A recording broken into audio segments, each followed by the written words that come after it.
How's everybody doing? There you go. That's going to change the movement right there. I have the honor of moderating the final plenary, popularizing racial justice, building clarity, unity, and strategy to move us forward.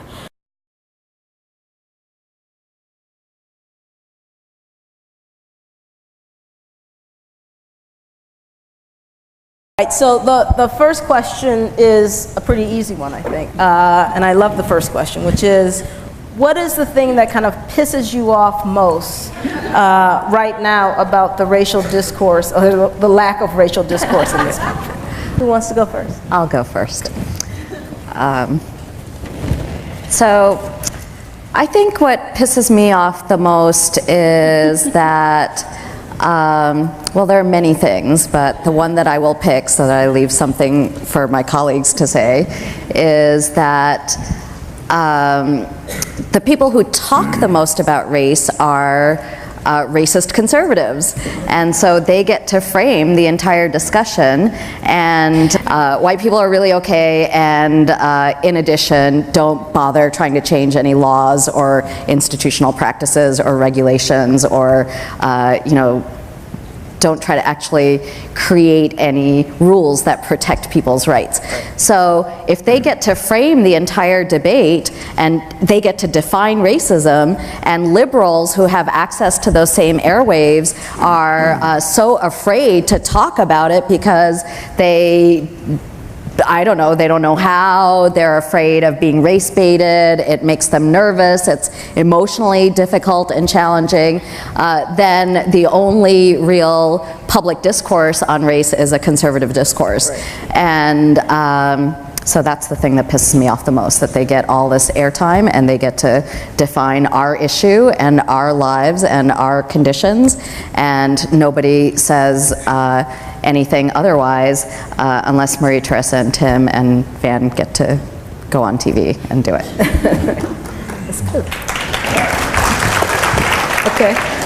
Others? Yeah, I think, to pick up on what Rink is saying, I think we keep saying that we're living in a post-racial era, right? But this is the most volatile racial schism that we're finding right now in our country. But I'm also very concerned and troubled. I don't know that pissed off is the terminology I'd use, by the way that those of us on the left respond to that.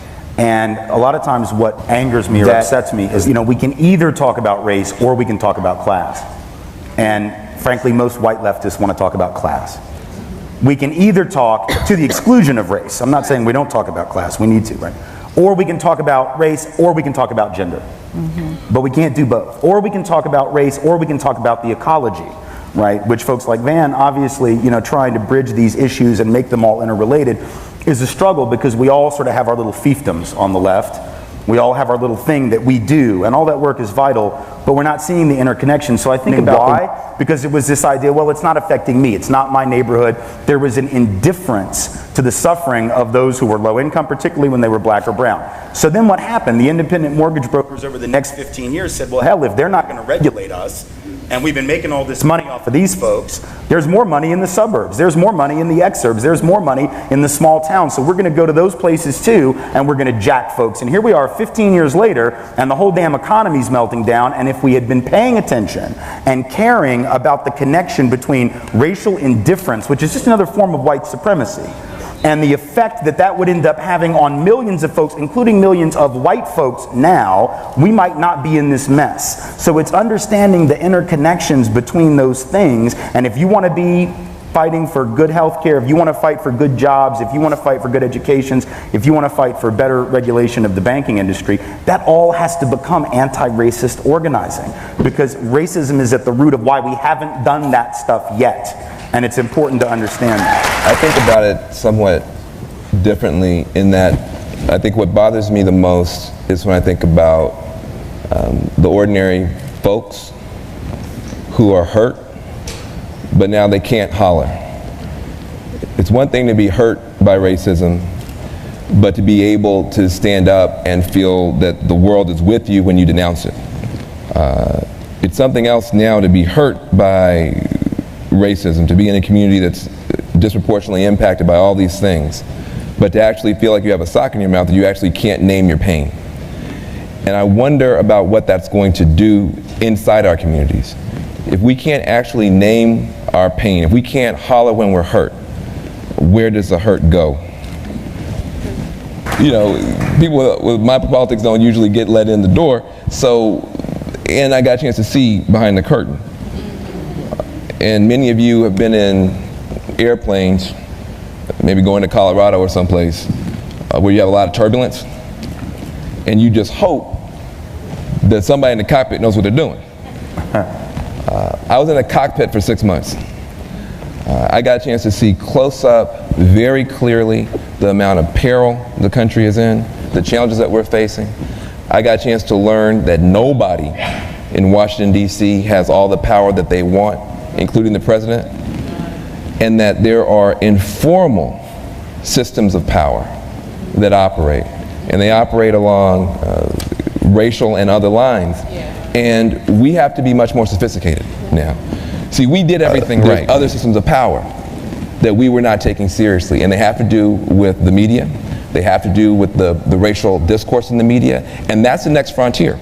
And so I'm just proud to be here because I feel like what we've got to be able to do now is to marshal our own communication resources, our own ability to tell our own stories, the truth of what's going on in our families and in our homes and in our own hearts, and find more powerful ways to tell those stories. The good thing is, most of us are from oral traditions. If we can't do nothing else, we can tell some stories. I mean, if that's the issue, that we just need to tell our stories better, I think that's a reason for hope. Oh, you know, if you think about the conservative approach to racism, it's colorblindness. If you think about the alternative, the left liberal alternative, it's diversity. And neither one of those things is actually equity. So I think where progressives get really caught up is that we think diversity is the end goal because, you know, we're in a multicultural society and everybody should be able to be at the table. And I'm not saying that that is wrong, but it is far, far, far from enough. And under a diversity banner and strategy, what you get is a lot of white organizations reaching out to communities of color to get communities of color to carry out the agenda that the white organizations with all their white leadership have developed.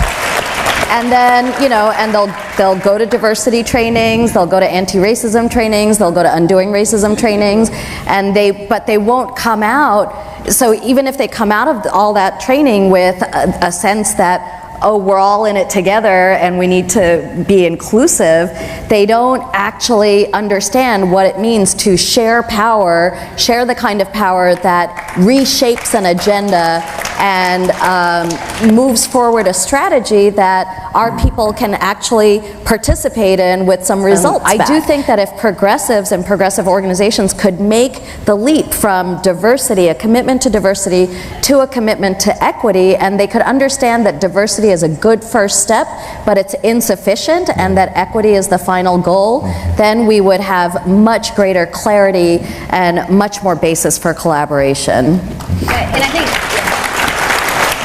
and to piggyback a little bit briefly on that, Rinku, when we start talking about equity, let's not get it twisted, we're talking about funding and leadership development. Right? So literally right now, it's the philanthropic space is close to 120 billion plus of money. Organizations led by people of color or serving people of color is less than 5% of that. But when you start looking at where we are going to be as a country in less than 15 years, 30 years, 15, 20 years, we're going to be the majority. So we're not actually creating the infrastructure that we need to ensure that we have the leadership and that we actually have the tools and the knowledge to ensure that we are creating an agenda that is reflective of our country. And that's the danger. So when we start talking about equity, everybody's like, oh, well, sure, we'll send you to a leadership training program. Fantastic. But how are you funding organizations that actually go into the community and actually giving them the tools to ensure that they succeed? I guess the next question is, moving forward, when we started to hit on this, if you really could design the conversation about race or around race that would lead to kind of real transformation in thinking and power, what would that look like? What would the framework look like? The things that we would have to hit. Clearly, Rinku hit on the idea of equity, but what do we mean by equity beyond kind of more And money. with regard to health, the two biggest things that affect folk of color's health, it's not just not having coverage, it is number one, disparate treatment by physicians who view their patients of color through a stereotypical lens, regardless of how progressive they may profess to be and outwardly be. And then secondly, the cumulative effect of racism on the black and brown body, the physiological impact of microaggressions and discrimination, which has been studied for 15 years, and yet in all of the conversation around healthcare, and I don't blame any politician for this per se, the media doesn't look at any of it. We have 15 years of research at least on the bioaccumulative impact of discrimination, the fact that African American women with college degrees have higher rates of infant mortality for their children than white women who dropped out of school after 8th grade.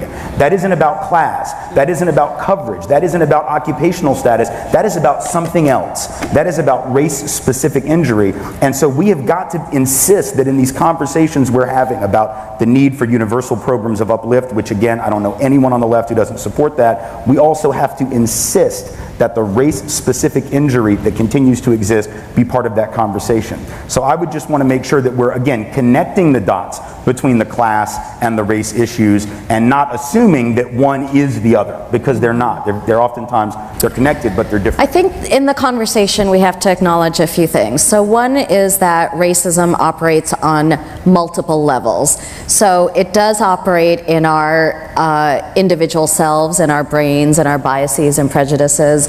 It does operate interpersonally when we're dealing with other people. It operates institutionally in the sort of rules and regulations, both written and unwritten.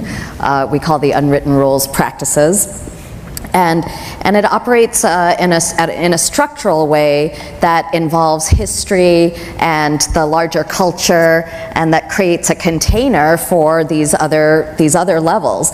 And I think that quite often people think either that all of the work is individual. If I just change my own mind, if I just change the mind of my racist uncle or my bigoted teacher or some individual person, if I can just change their mind, then things will get better.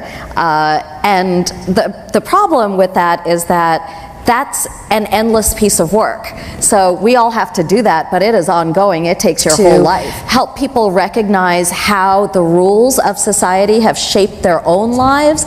That's a really challenging thing to do, but I think our storytelling has to be in part about that. And once people can recognize those rules and how they shape our actual lives, then the discussion is about, so how can we work on those rules while we work on ourselves? And by working on the institutional projects, the change projects, that in fact actually gives us a focused, optimistic, measurable intervention to make into the racial dynamic and into racism. You comment a bit more, maybe all of you, about the tension that often seems evident between what we perceive to be as kind of racial justice movement politics and then electoral politics, right? There's this disdain if you want to be involved in governing or electoral politics, you're not really progressive or left or something like that. And how at this moment do we deal with that tension and kind of build on, in a positive way, 2008 and the lessons learned from 2008? Well, I'll just jump in on that one, and to kind of follow up with what Rinku was saying. She was giving a kind of a framework to think about racism being both internal and structural. And I think that change maps that in some ways, in that change has to be top down, bottom up, and inside out. It's got to be top down in terms, we can't just leave the federal government in the hands of our enemies and expect to make a lot of progress. So even if we can't get everything done that we want to get done out of DC, we certainly can't let other people have the levers of control in DC. But also, you can see right now, DC can't do much by itself. You have to have that bottom-up movement, and that's what's been missing, is that bottom-up sense of movement to get the best out of DC. And what's stopping that is the inside-out piece. We talk about power more than anybody. I know people on every kind of political, economic, we talk about power all the time and are more afraid of power than anybody I know. We talk about power. It's empowerment this, empowerment that. We want power. We don't want no power. You don't. I'm telling you. Because when you have power, you become a real target. And there's a sense that we're not healed from some historical traumas. We've been trained not to have power. We've been trained to protest. We've been trained to critique and to be mad at massa. We have not been trained to grab the whip and put it down and run the plantation. That's not what we've been trained to do. You have to be prepared to challenge your friends, quote unquote, every bit as much as you challenge your adversaries. When Dr. King wrote the letter from the Birmingham jail and he talked about the white moderate, understand those folks today would be called liberals. They were moderates then. That shows how far we've fallen in some regards. Those folks now would be liberals. He was saying y'all are the problem. It's easy to look at George Wallace. It's easy to look at Bull Connor. It's a lot harder to say, no, actually, we're going to be on your doorstep. And if you will recall, this president said, when he was on the campaign trail, and I don't know if we heard it or if we just didn't pay attention, he said, you are going to have to force me. You are going to have to make me do. And it's almost like we thought, no, because we get invited to the parties and stuff. And like I get a call, and I get an email from the president every day. We would be much better off if we would just go back to the original slogan. It's not yes he can, it's yes we can. There are some cautions, I guess, that I would have. So I think the first thing is I do believe that people of color who are progressive should run for office and should win. They should get supported by the organizational infrastructure wherever they're running. But I think one thing that tends to happen is because of the way elections work, because they're so expensive, it's so expensive to run for office. You know, it's something like the average congressional run costs $2 million, something like that. That's a lot of money for a community of color to produce to move somebody into office. So I think one thing that happens is that elections are so crunched time-wise, and they're so expensive, and they require so much human energy that when we work on them, we essentially blow our wads and then we're dead right after the election happens, win or lose. So even if we win and our person gets in there, we're not actually prepared to be there the next day because, frankly, everybody's exhausted. You know, people have gotten divorced in that time. They've run out of money. Their bank accounts are empty. There's just not enough energy left. So I think when we're considering electoral opportunities, we have to be careful. We have to have a set of criteria that helps us to determine which of those fights are really worth investing in and which are not. And we have to be able to save enough of our energy and resources to do exactly the work that needs to happen post-election, regardless of who wins. How do we pressure the racial justice movement to make LGBT issues, for example, central to the work that we do moving forward? How do we bring, people have talked about kind of an intersectional approach. Tim talked about kind of, it's not race or class, it's race and class. How do we broaden our analysis at the same time that we popularize this in a way that moves the masses, not just the folks who are already connected to our movement? Imagine if we had gone and said, hey, this isn't just about race and class and gender. This is also about sexuality and the kind of connections we could have been making with racial justice orgs, economic justice orgs, gender justice orgs, and LGBT liberation orgs 15 years ago, and we didn't do it. We all missed the boat on that, but it's never too late to begin to make those connections. And I think that would be an important way to also move through the seeming divide on issues that are very much related. Mm-hmm. And we want to be clear that there were organizations and there were leaders actually making those trying points. to do that, but it wasn't enough. They just weren't heard. I think that part of the challenge that we've got is we recognize very clearly when somebody is trying to dehumanize us. You feel that dart comes over and it hits you right in the heart. And then you try to tell your, white coworker, and they look at you like you are on some strange drug. That experience, as black folks, should give us a great deal of empathy. There are sometimes there'll be a word or an experience or something that is so charged for us we can't even speak about it. Somebody else didn't even see it as an insult. When we're naming sports teams after Native Americans and call it, oh, hey, here are the Redskins. We wouldn't want to see a sports team called the Coonskins with, some, big black, but we accept in the black community all kinds of abuse and dehumanization of other communities. And we have to get down educated. this road before. And I think if we explain that and we talk about that and we frame this issue as this sort of continual resurgence of nativist stuff that comes around all the time, that it isn't new, that all the same excuses and arguments we're using now were used 70 years ago and for the very same reason, then we can get at the bottom of this in a much more effective way. But if we don't know that history, and if we're not engaging that discussion and talking about that, then folks think, we're in this unique moment. And there's nothing new about this. This is not the new racism. This is the old racism, It's the same stuff. But governing that mindset that you're taking responsibility is so important, because we are about to inherit a nightmare scenario. The nightmare scenario is this. The country continues to get more racially diverse, but less economically prosperous. That's not a recipe for a common ground. That's a recipe for a battleground. A country getting more racially diverse, but less economically prosperous. Your opponents understand this very well. What they want to do, therefore, is to focus on the diversity and try to shrink the diversity. That's their response. That's why they attack Muslims. That's why they attack immigrants. That's why they attack people of color. It's all about trying to shrink the diversity as a response to the crisis. We've got to fight back on that, and at the same time say, no. The diversity is our strength, to your point. We have the genius of all peoples here in America. We have every color, every faith, every kind of human that walks the earth is here in America. That's our strength. That's how we're going to solve our problems. We don't want to shrink the diversity. We want to grow the economy. We want to actually expand the ability of people to have more work, more wealth, and better health here. And we've got ideas about that.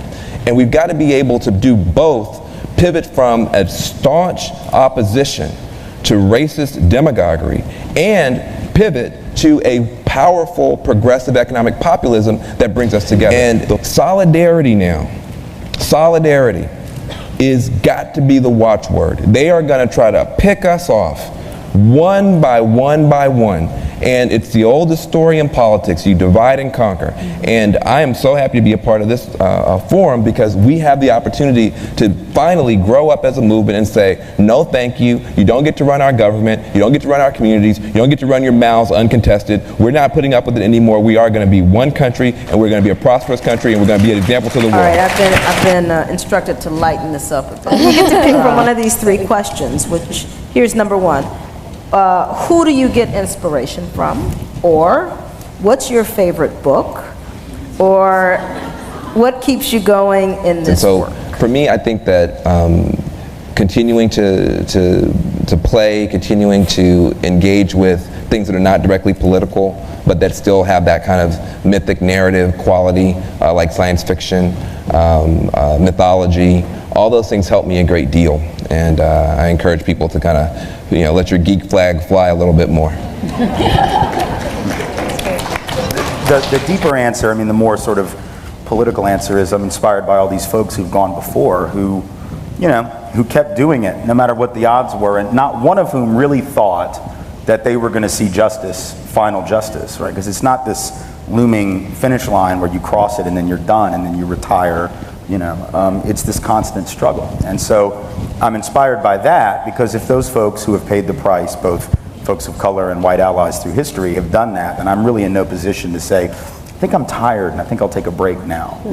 But more importantly, it is my kids. But when you just sort of naturally exude a set of values, you don't realize how that stuff gets ingrained in children. Not only your own, but if you're a teacher, teaching other folks' children, if you're someone's, aunt or uncle or whatever, you have this incredibly profound, very scary, very dangerous if used incorrectly, but this very profound power. And that's what sort of allows me to think that this struggle that we're engaged in, though we're not going to see the end of it, is all the more worth engaging in, because you begin to see that there are these people coming after you, and they're actually more prepared than you think to pick up the mantle of whatever needs to be done and to do it. So that's incredibly inspiring. That I'm really inspired by my colleagues at the Applied Research Center, and I just find it so fun to work with that crew of people. I'm so blown away by their creativity and their dedication and their stamina. It's like, you know, people at ARC really can keep going for a long time. And, you know, I may not get another chance to say it publicly, so I want to say it here. They really keep me going, and they deserve enormous things. I'm going to ask her, take 1 minute, Dougie Fresh. And tell us, where do you think our side is actually gaining traction, and how we might build on that? The positive future. Where are we moving?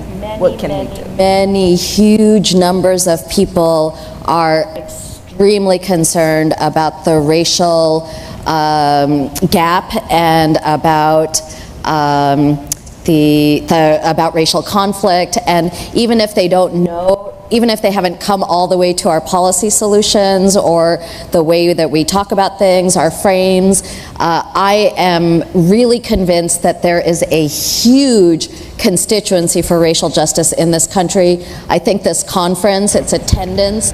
Ella Baker had a slogan: "We who believe in freedom cannot rest." We who believe in freedom cannot rest.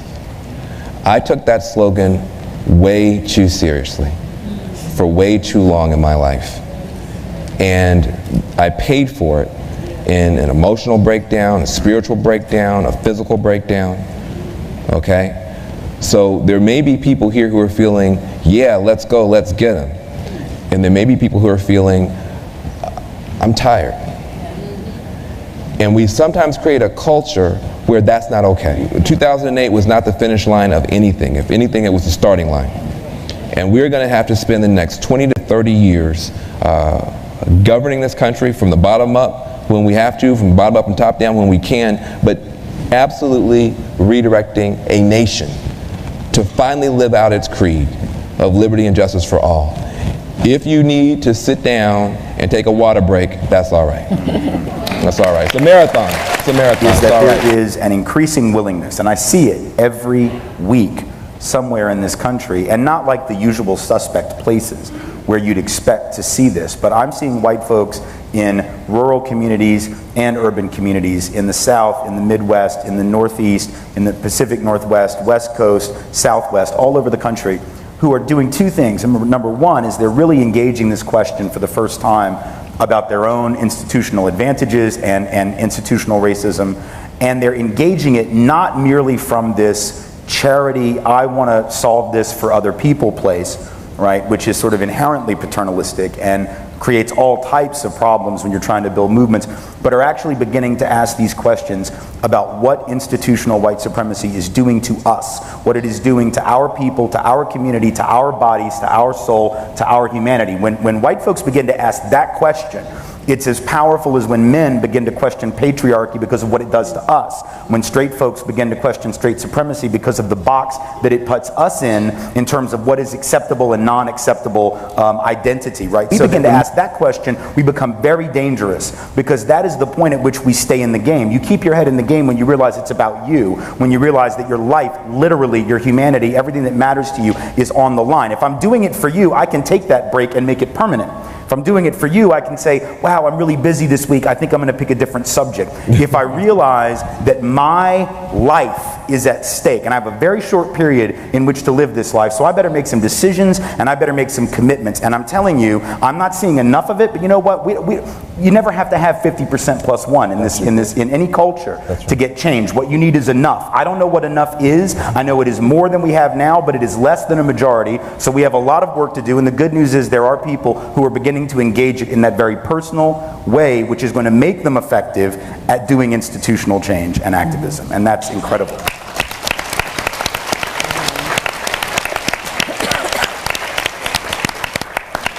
Okay, please join me in just thanking the panelists one more time, and then I'm going to turn it over to Chris. And thank you, Kathy.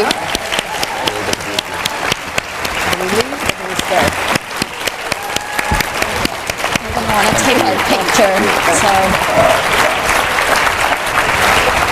Brian wants a photo of all of us. Kathy. This way.